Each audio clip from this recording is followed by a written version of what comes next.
Walking with Dani Luv, healing one day at a time. Settle down, you'll be fine.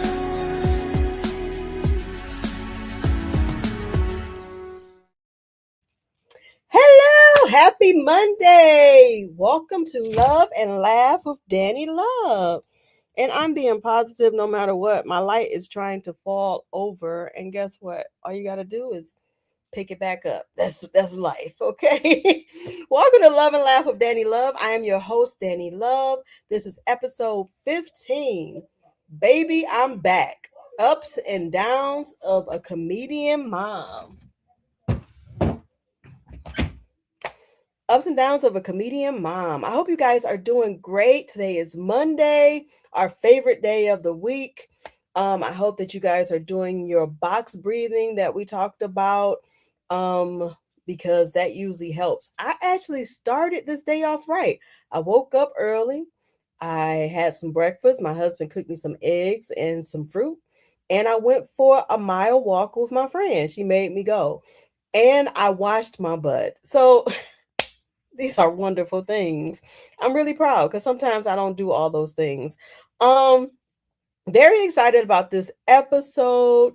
Um, very excited about this season. We're almost at the end of this season. We have one more episode before the end of this season, and then we're going to take a break and come back. This is the 15th episode. Wow, I can't believe that we are actually at the 15th episode off of me just trying to start something to start something. Yeah, it's amazing. And I'm grateful for you guys who have been following us, who have been staying with us, who have been loving and laughing with us. And we would not be who we are if it wasn't for you beautiful people. I actually am going to start having the podcast on Spotify. I finally figured out how to do that a little bit in a way, maybe. I don't know. But you will find out. I have the first episode on Spotify. So if you want to go and tune in to our first episode, you can. Just search Love and Laugh with Dani Luv. And hopefully that episode should come up and all that good stuff. So without further ado, I want to introduce my new friend. I met her in Texas, and I'm going to read her bio because she has such a beautiful bio, and she's been doing this. This person, she blends her Thai and Irish heritage into a unique comedic voice, bringing audiences together through hilarious, heartfelt stories about family and culture identity. Born in Thailand and raised in Texas, she proudly calls Bee Cave, Texas home. I've never heard of Bee Cave, Texas. That sounds fun. Donna burst into the comedy scene in 2006 as a finalist on Nick at Night Search for the Funniest Mom in America, hosted by Katie Segal. Wow. Y'all, this is I could stop right here. For 5 years, she balanced the chaos of motherhood, comedy showcases, and a thriving career in medical sales. In 2012, she stepped away from stand up comedy to focus on raising her family and advancing professionally. Now, with her sons grown and her husband and four wiener dogs, mostly potty trained, Donna made her triumphant return to the comedy full time in May 2024. She's currently touring the nation's top comedy clubs and is a proud member of the national stand up group Moms Unhinged.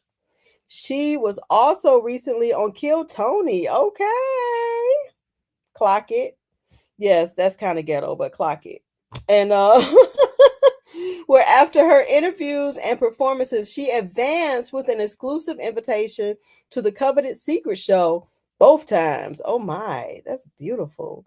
And Donna is also the host and producer of three entertaining podcasts: the Armor Men's Health Show, the Ryan Wayne Salon Podcast, and the Victory Medical Podcast. Wow, I knew I was talking to a comedian, but it sounds like I'm talking to somebody that's very smart as well.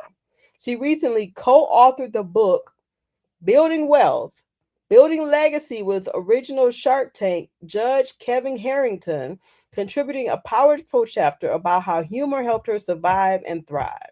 I need to talk to her about this wealth thing because I'd be struggling. Over the years, Donna has shared the stage with some of her comedy heroes, including Leanne Morgan, Joy Coy, D.L. Hughley, Bill Engvall, and many more. You guys, oh my gosh, we are blessed to have this wonderful lady here with us. Put your hands together for Donna Lee. Hi. Hi, Donna. That was a fantastic intro. I think we're done. Girl, we're not done actually because I want to show them something. I want to show them how funny you are. Give me one second. Okay.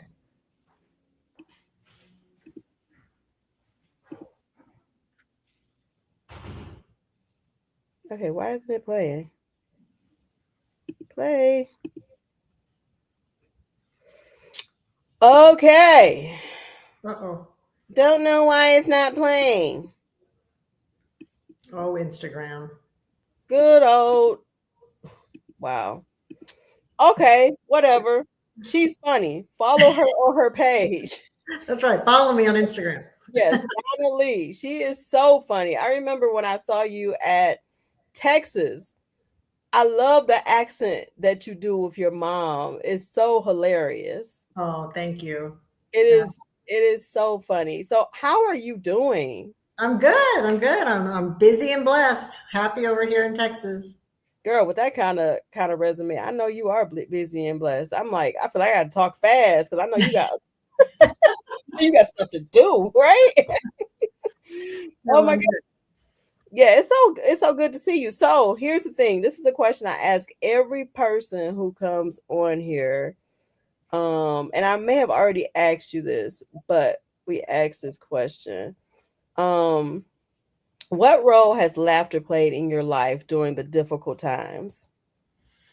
Oh gosh, laughter has saved my life during the difficult times. I think a good part of the book that I wrote, the chapter that I wrote that I co-authored it was for entrepreneurs about building wealth and building legacy. But my chapter, which is the first one in the book, was more about making a comeback to comedy. And, I don't think I would have lived a full life had I not returned to comedy. And so that chapter is kind of about how, humor and laughing and loving can really physically save you as well as emotionally and spiritually. I love that. What's the name of the book again? It's Building Wealth, Building Legacy. And it's a co-authored. If you Google Kevin Harrington, okay. He's the original Shark Tank guy. I remember watching him when my son was little because we used to watch Shark Tank all the time.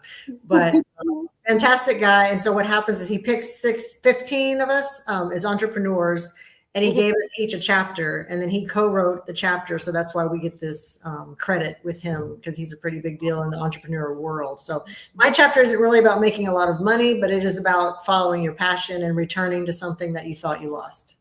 I love that. So how did this happen? Like, did you meet him in person or? I submitted my story online, and they sifted through hundreds and hundreds of stories, and they had a Zoom call. His producer had a Zoom call with me, and I said, I don't know if I'm a good fit because I'm a comedian and I don't make a lot of money yet. I'm not headlining auditoriums. And he was like, oh no, your story is intriguing. It's compelling because you're following your passion, and, legacy, building wealth and legacy doesn't have to mean money. It means what's your legacy moving forward. So I wanted that example to be out there because I wanted my son, who's 23 now, but when he was little, and I did comedy in 2006, I did it for 5 years, like you said, and then took a break. But I wanted to prove to him, show him and my stepsons that they can, do what they love and not give up on what makes them happy.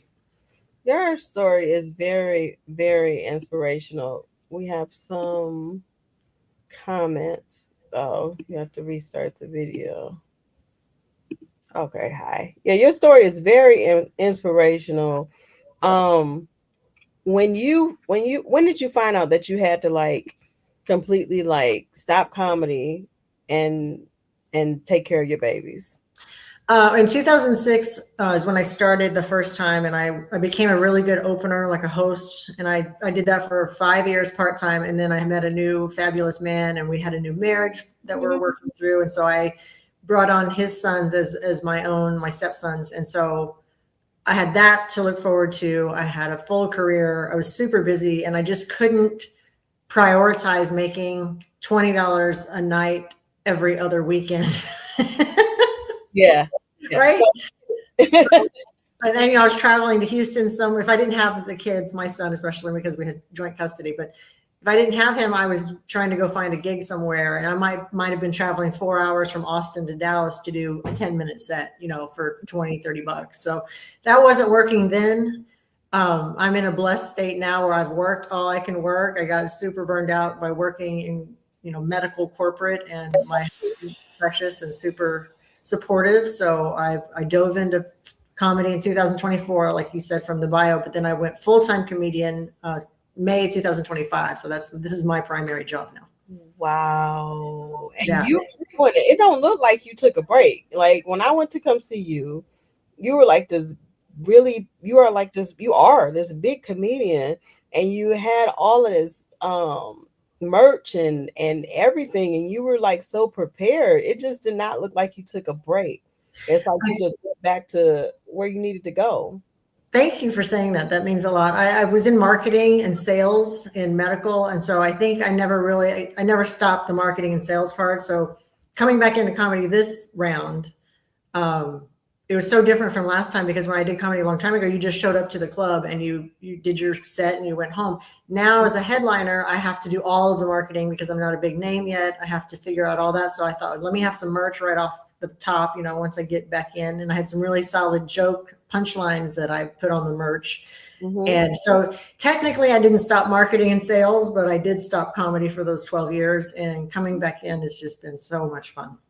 That's a blessing that you do have a marketing and sales background, because that does help with comedy, because a lot of times it's hard to get a manager or somebody else to just do it for you. So you have to figure it out. And if you don't really have that background, you're just running around with your head chopped off trying to figure out, like, what do I do? How do I, do it? Is there like a, I guess some kind of advice you want to give to other comedians regarding that? I know a lot, I'm sure you do too. A lot of really talented comedians who don't know how to market themselves. They're super shy and awkward, and they don't want to take the time, and they just want to be hired by a club and do their thing and go home. Today, it's with social media and all the influencers that decided they want to be a comedian overnight. Oh my gosh. That's a whole new story if you can come back. Whole different podcast, right? It's so frustrating, because I know a lot of club bookers or venue owners, and they'll tell me, we'll sell out a show with this influencer a year ahead of time, and then 20% of the people will show because they sold it out a whole year ago. And who remembers what they bought a year ago? So you have to compete with that now. And I had to up, and the influencer may not be funny. And they're not a comedian. They're funny on their bits on TikTok, mm-hmm. and then they have to come out. Now, I have heard that some influencers are very funny as comedians, but most of them didn't take the craft seriously. They mm-hmm. didn't take a class. They don't know what it means to move the microphone behind you when you start, all those little nuances. Yeah. Yeah. All the things that we learn on stage and through what we've done on stage and in whatever courses we've taken, but they're just being funny influencers. And, you and I are the kind of people we're putting in the work. Like, this is what we do, and we're taking hard work too. Yeah. It's a lot of work. Definitely in the work. When you came back to comedy after your hiatus, that had to be tough. So, like, how did you shake off like the stage rust? I was blessed in that I was on Search for the Funniest Mom in America season 2. Leanne Morgan was on season 1. So I was blessed to have that credit. And the woman who won the show, she and I stayed friends for the 18 years before we did came back. So she and I kept talking. And then I said, I really think I want to try comedy again, because I'm at a point where I'm sick and tired of running a medical practice. I don't like to babysit big humans anymore. Yes. Right. So I said, why don't we do a show together? And it'll be like a reunion of Search for the Funniest Mom in America. And she's a big, bold personality. Her name's Ruby Nicholas. And so we came back together, and had I not had her to lean on, I don't know if I would have come back as strongly as I did. And then she lives in LA, so we didn't stay partnered, but now I have a new comedy partner who lives in Dallas, and we're on tour right now our tour is called Not Our First Rodeo. So It was definitely a hard transition back, but like I said, I have sales and marketing background. I was always on, like if I was in front of a staff, meeting or selling our services to other practices. So I was always presenting and being funny and comfortable there. So I think that's. Yeah, I'm sorry. I didn't mean to cut you off. Oh, that's okay. I was gonna say that's how I think it was just comfortable coming back with a different marketing mindset. It's like you never stopped. That's what popped in my head.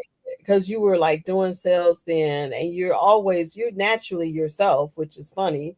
So you're like doing sales and you're being funny. Like, did you find yourself like making people laugh like as a comedian because you were working? So it's like, this is what I like to do. So I'm just going to be the funny person here. Right. Before I ran medical practices, I was a pharmaceutical sales rep. And so every meeting or luncheon or dinner I had, I would always start with funny family stories. And so I always had an audience, whether it was, a couple of doctors or a room full of medical professionals. But I always took that time. I was like, ooh, let me be selfish. Let me tell the You said I have an audience. Okay. Yeah. You never stopped, but you didn't stop. Right. I just wasn't in the clubs doing it. I was, doing little micro shows in front of sales pitches.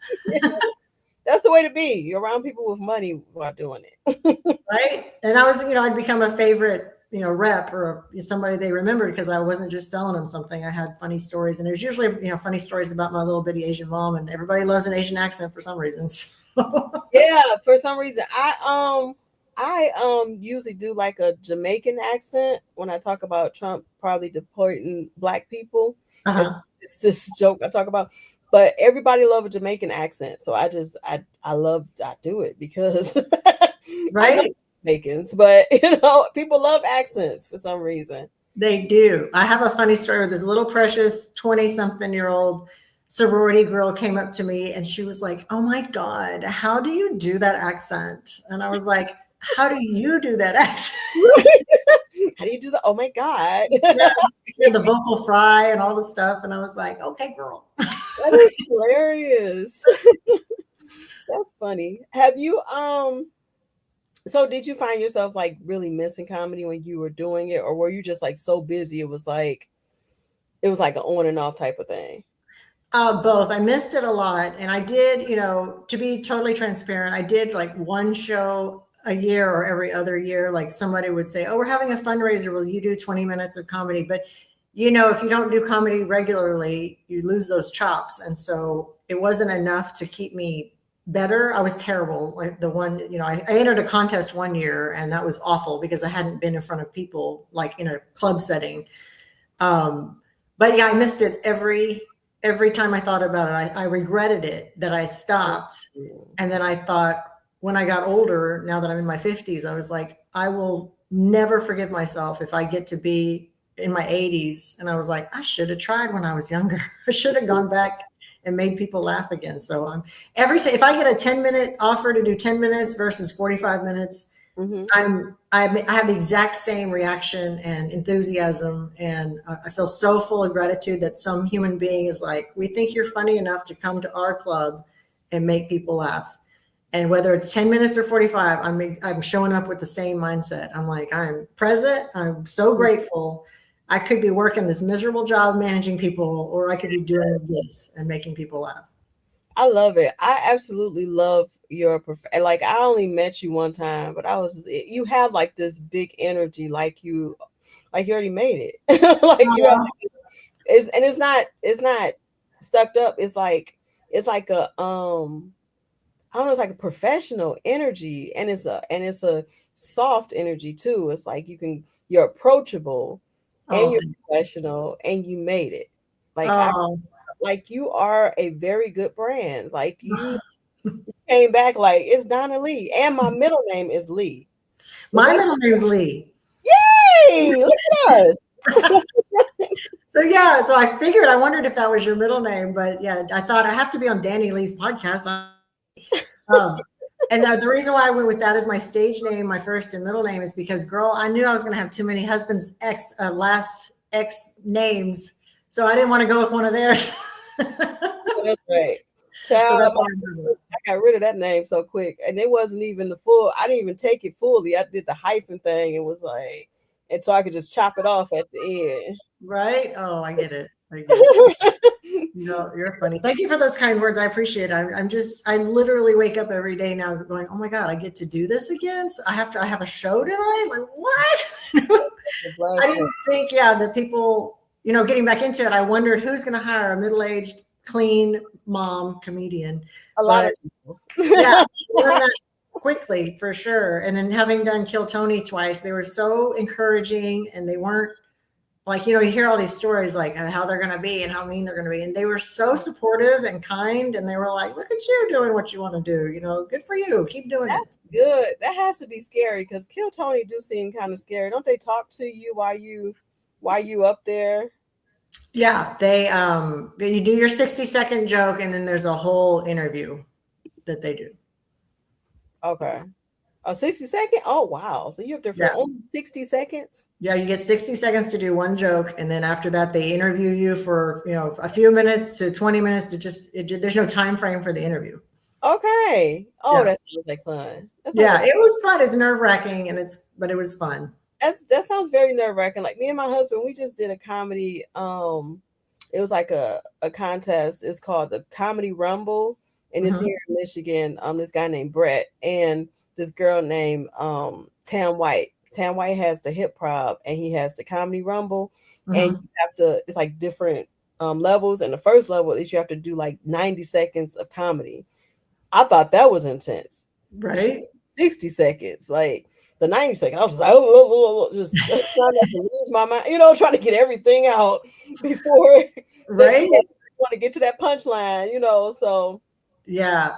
Yeah, no, I hear you. On Kill Tony, the demographic is 25 to 35-year-old men, and there are a lot of them who do really well. If they become a regular or get the golden ticket, they have, joke, punchline, like they're really fast. I'm a storyteller, so it'll take me a good 60 seconds just to tell the good first part of the story before I even get close to a punchline. So I had to condense, these things, and it was some work, but it was fun. It paid off really well.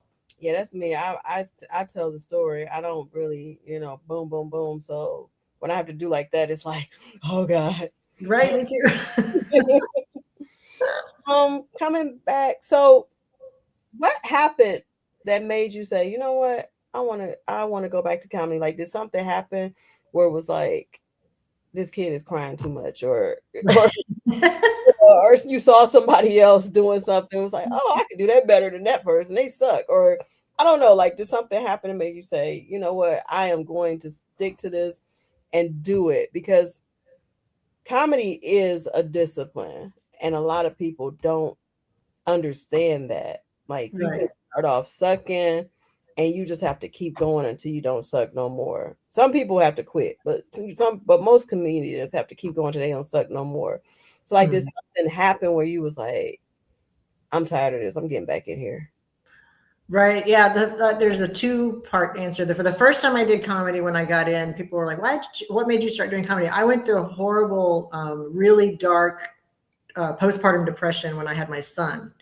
And then I thought, I might not make it through this world, and I better come out of this. And if I do, I want to do everything I ever wanted to do. And the first thing was to be a stand-up comedian. I've wanted that since I was in the 5th grade. And then when I took the break, when coming back into it, it was just my many years of regret of having given it up. I've always preached to people, between now and dead, how do you want to live your life? Right? That's good. Say that again. Yeah, between now and dead, how do you want to live your life? And I didn't want to be in my 80s or 90s going, oh man, I could have done comedy again, and I didn't. I would have regretted that so much and so hard. So that's what I tell. Good. Between now and dead, how do you want to live your life? Oh, wow, you want to live it before you dead, for sure. That's right. Gosh. Wait, so you said since the 5th grade, like, did something happen in the 5th grade that made you say, I want to be a comedian? Yeah, well, this is a cute story. My best friend in school, her name was Mary Margaret Schrader. We were by the slides on the playground in the 5th grade, and I was making everybody laugh. And she said, you should be a comedian. And I didn't know what that was. And I was like, okay. And then moving forward, I had a show in Arkansas. This is sometime last year, and I gotten back into comedy. And Mary Margaret Schroeder showed up to my show And I told that whole story on stage. And I said, you know, she was my inspiration in the beginning of my life to figure out what a comedian was. And she's right there. And she stood up and she Oh, that is so powerful. yeah, it was cute. It was really cute. I was like, I never forgot that. And she said out loud in front of the audience, it was a full audience at the Looney Bin in Arkansas. And she said, I remember that. Oh, that is so powerful. Right? It was fun. Still friends too? I'm sorry? You guys are still friends? Yeah, we're still friends on Facebook. We went to all the way through high school together, and then we lost touch through college and adulthood. But then when I got back into comedy, she reached out and told me where she lived. And I said, well, I'll let you know when I'm in Arkansas. And she came to the show, and I got to tell that whole story on stage. And it was just so cathartic and cool. And we took a picture, I posted it, and it was just a really neat moment. You can't make this stuff up. That's such a beautiful moment. And her name is so cute. It sounds like a movie or something, like Mary Margaret Schroeder. Yeah, it sounds like a little Catholic girl who wears a little Catholic outfit. Yeah. Or it could be a little freaky movie too. I don't know. A little Catholic dress. That's right. You never know. You never know. So when you were doing comedy, did you feel like you were losing a part of your identity when you had to pause your career? I did somewhat, but because I was always in front of people, you know, and trying to make people laugh, I didn't feel entirely lost, but I felt like something was missing. Like I was missing a limb. Like I wasn't a fully happy person. I was proud of what I did. I loved to lead people when I was managing people. And then I got to a point where I was just like, I've been doing this for 25 years and I need a break. I need a life change. Yeah. And, you know, thank God for my supportive husband, who's my biggest fan. He goes to almost every show and he laughs hard at every joke. And I'm like, how are you still laughing at that joke? You've heard it 10,000 times. I love that. That's a good thing when you have a supportive spouse. My husband is a comedian and he supports me. And like when we both made it to the finals, we were both happy and surprised because he's funnier than me. He's been doing it longer, and I had to go right after him, and I had to like bring it. And it was, you know, but he was so proud of you, right? Yeah, he was. I was proud. I was surprised. I was proud because I had to like. I don't like competition, so I had to. This is the first time I was less like focused. Like focus. Don't worry about nobody else. Just you be funny, right? And that's the amazing thing about comedy. Whenever you focus on yourself and focus on being yourself, then you become the funniest that you've ever been. True. Good words of advice. That's true. Mm-hmm. So yeah, I really appreciate that. That's a beautiful thing. I appreciate having a partner who supports me, and I'm sure you appreciate that as well. Yeah, that's a weird life, right? Being a comedian, that's very. Yeah. He's like a stand-byer too. He's not a comedian. Like he understands. Malachi understands the comedian life because he's a comedian. Mm-hmm. So how is it being married to somebody who's not a comedian?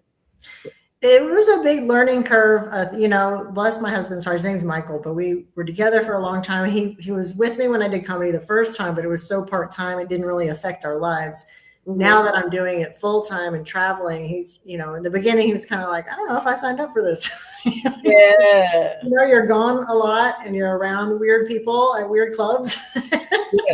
Yeah. Like, what are we doing? Yeah. And then we came back to a place where I think we're comfortable, and he understands that, you know, my driven goal is to just go to as many places as I can to make people laugh. And that just brings me so much joy, and it heals my heart from, you know, a bad childhood and traumatic situations where, you know, I'm just like so much a better, happier person just to be able to make people laugh and bring joy when I can. I can't make everybody laugh, but I try real hard. Well, I'm grateful that you have the spirit to do that, and for you to go through things as a child. That takes a lot, because I went through a lot as a child. So it takes a lot to actually find your funny and to actually make other people laugh, because it's like, okay, now I got to figure out what am I grateful for, even though this person died, or even though I was abused by this grown up or whatever. I still got to find my funny and figure out what I'm grateful for and my why. You know, my why is I want people to be inspired. I don't want people to give up because, at one point I was suicidal. I wanted to give up. So I want people to want to keep going and keep living life because, like you said, what are you doing between your now and your death? Like, we're going to eventually have to leave the earth anyway. So you might as well have fun while you're here. You might as well do your best to inspire people to not be selfish, to just be there for people. So that's part of my why. My other why has become my brother because he passed away recently. And I'm sorry. thank you. And it's something that I deal with. It was 3 years ago, but for me it feels recent. And I deal with that every day. That's why I started the podcast so that I can heal. It's kind of a selfish reason at first. And now it's like, oh, okay, yeah, I can help other people. But I wasn't getting out of bed. I wasn't doing anything. But now I think of him and I know that he's proud of me. And he was here when I first started comedy 4 years ago.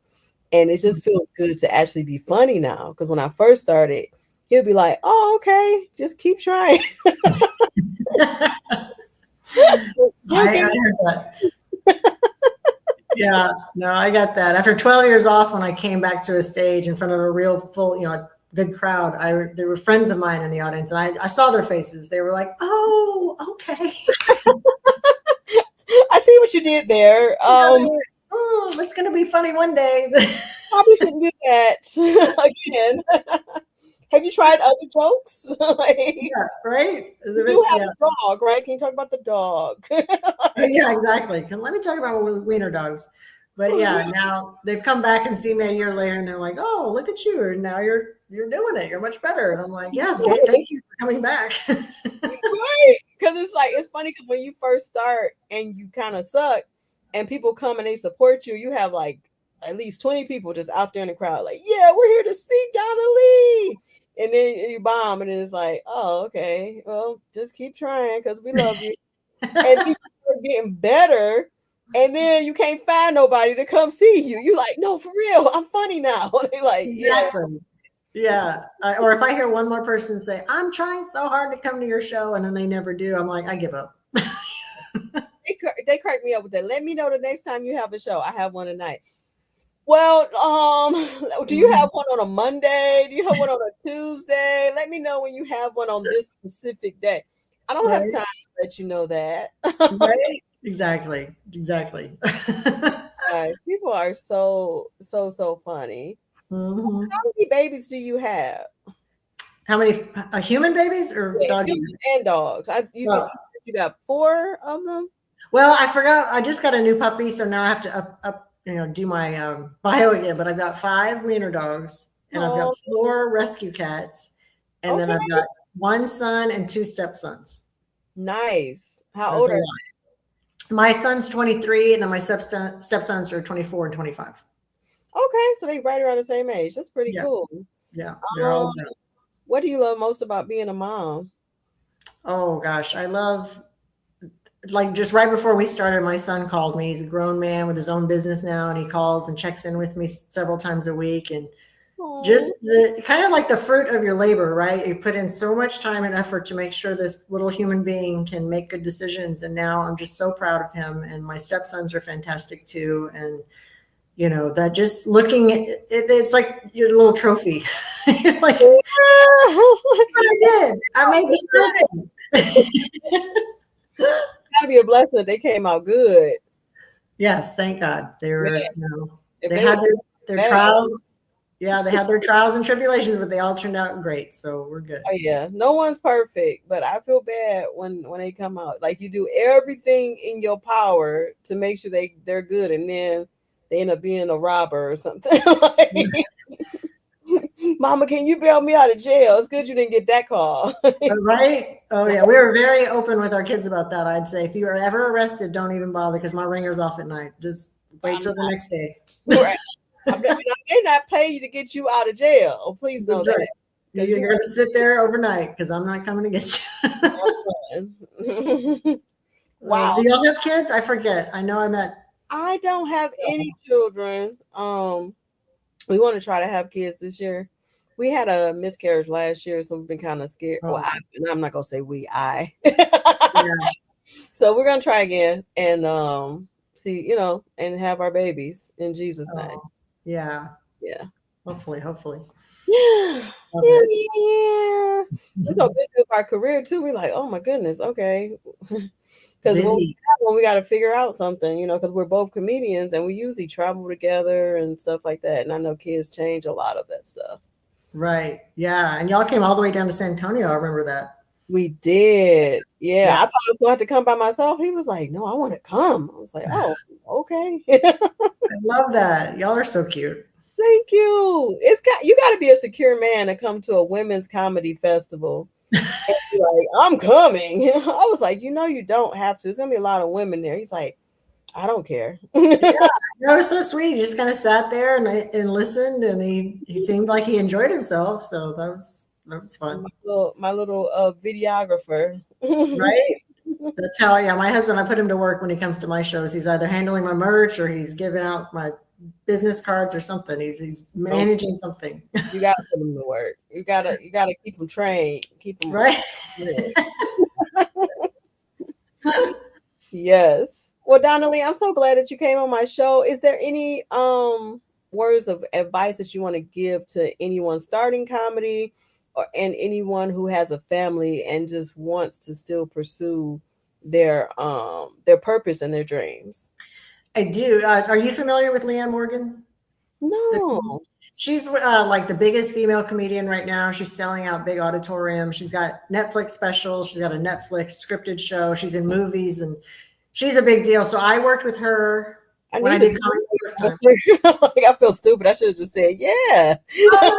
No, a lot of people don't know. Like some people don't know who Joe Coy is or D.L. Hughley. And those are my big names that I've worked with. So I don't mind explaining. But Leanne Morgan is my biggest inspiration coming back. And so I hope that this inspires somebody. But when I did comedy with her the first time, a long time ago, she said to me, she's a very heavy accent. And she said, Donna Lee, in your tiny little britches, never quit comedy because there's an audience out there for us.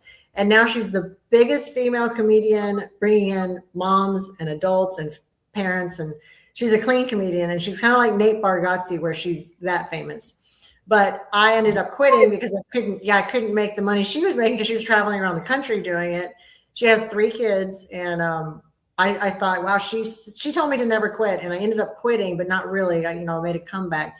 But I saw her recently at one of her big shows at a big giant auditorium in Stephenville. And she remembered me after 18 years. We hadn't talked really. And she held my hands and she said, I remember what you were going through and how's your son Sterling. And I thought, oh my God, this famous person remembers conversations that we had a long time ago. But my ending story is that she was my inspiration to never quit. So I'm just so thankful I came back. And there is an audience for you. If you're a new comic, a young comic, old comic who's getting back in the game like I did, Middle age. Middle age. There's an audience for you. You just have to find those people, find your people, and then you don't have to cater to them 100% of the time, but really focus on your message to those people that you can connect with. And I think that's where it kind of branches out, because she connected specifically with moms and middle-aged people who have children. And now she's one of the biggest names in the scene. She's doing her 3rd tour where she's going around to all the auditoriums and arenas again.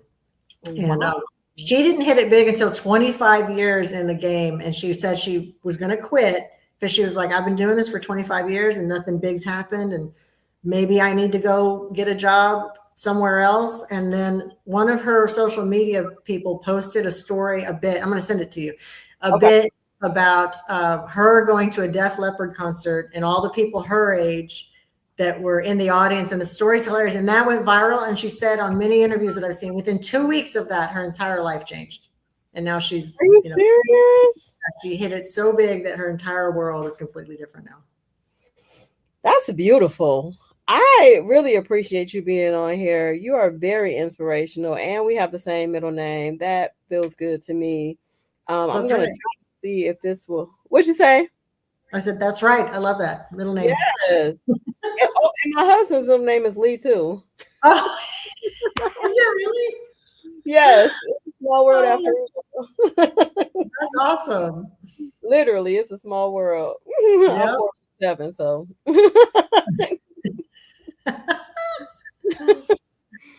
love it. Play. Let's see.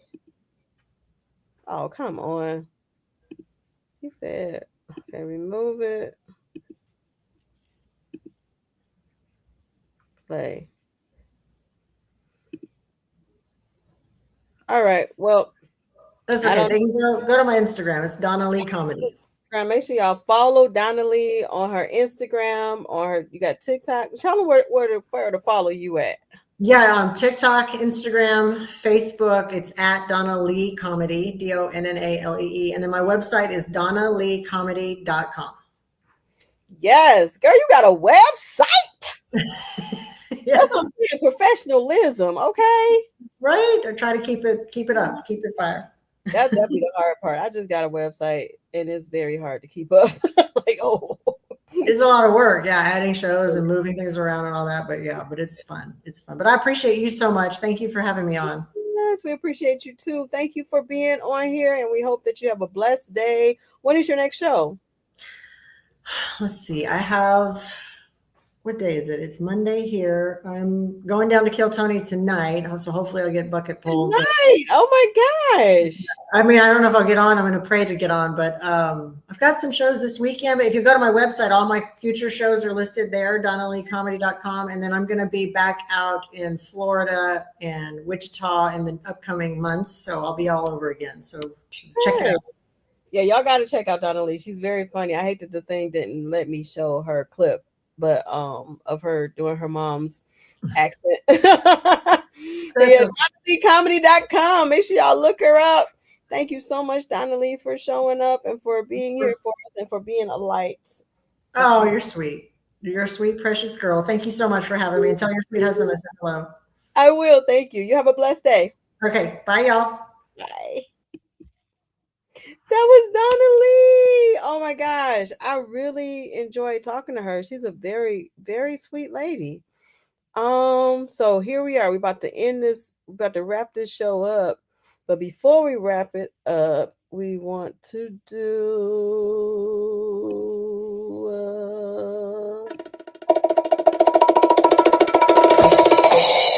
Grief is Ghetto. I haven't done Grief is Ghetto in a long time, so we're about to see if this wig still fit. Oh, I gotta find it. Let me see. Oh, come on. Me getting ready for this segment is ghetto. Okay, let's try this again. Grief. Oh, is the back of the wig or is this the front of it? I don't even know. Okay, well, we just gonna put it on this way. Just gonna put it on. We're just gonna put it on. We're just gonna put it on. There we go. I don't know if this look right or not, but I'm about to transform into our lovely Gatonia. Her name is Gatonia, and she got a story to tell y'all. So give it a second. Okay. Let me see. This pause is ghetto. How about that?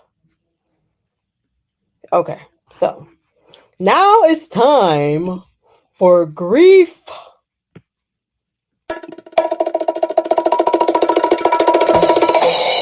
is Ghetto. So my name is Gatonia, okay? And my smart friend was telling me that I have the right to be like this because I'm in survival mode all the time. Because Leon told me that he would sell me to a crack house. I mean, crazy house. Is it crack house or crazy house? He said he was going to sell me. If y'all didn't know, Leon is my daddy. And I think I'm too old to be sold. I don't know if anybody going to buy me. He wasn't there when I was a kid. I don't know why he wants to be here now. He know I'm scared of crackheads and crazy houses because of what happened to me last time. I got some sheets on my bed finally. But the problem is, a lady at the thrift store, she felt bad for me. So she gave me them sheets. And unfortunately, those sheets had bed bugs on them. So I had to vacate my entire house. Now I live in an apartment with Leon, my daddy. He ain't got bed bugs, but he got roaches. Big ones and baby ones. Let's see how much fun this gonna be.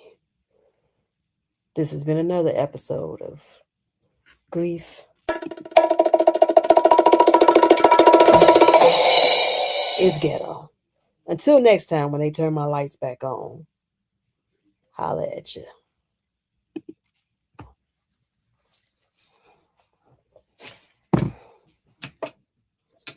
Ooh. Ooh, child. Ooh, child. Gatonia got some issues, y'all. She got some real live issues. And that wig is crazy work. I hope she ain't got no bed bugs in that wig. So I hope you guys had a great time on Love and Laugh with Dani Luv. And we will be back next Monday. It will be our last episode until we take a break. I'm calling the first 16 episodes Season 1. We only have one episode before we conclude Season 1 of Love and Laugh with Dani Luv. I hope you guys are sharing the love, and I hope you guys are liking and subscribing to this channel, because the more you like and subscribe, the more you share, the more people that we can reach. Also, want to let you guys know that me and my hubby, we will be at Mark Ridley's. I will be at Mark Ridley's on July the 2nd in the Comedy Rumble, and my husband will be on July the 3rd. So if you don't have anything to do for the 4th of July or the weekend or whatnot, then come hang out with us. It's going to be fun. I got my funny back, and that felt good because, yeah, we did participate in the Comedy Rumble on Friday, and we both were finalists, and that was at One Night Stands. It's been a wonderful comedy journey so far. We had a show yesterday that we did for our friend. It was a private show. We gave them a discount, and they paid us more than the discount, and so that worked out well. And every weekend we've been busy for the past 5 weekends, and I'm grateful. So if you guys are interested in booking a comedian duo who do comedy together, or comedians, we can do comedy individually as well. You can go to lovelies.com. You can also get your lovely merch, the Choose Love shirt, because we are about love around here, and we want you to choose love. And you can also get your book that I wrote. I wrote a novel. It's called Love Hates Me. So you can go to lovelies.com and order that as well. Remember to box breathe. Remember that it's not that deep, even if it looks that deep, and that your healing will take a process. So it is okay to heal one day at a time. You don't know what to do. Come and take a seat, my friend. Kick it with Dani Luv. Kick it with Dani Luv. Kick it with Dani Luv. Healing one day at a time.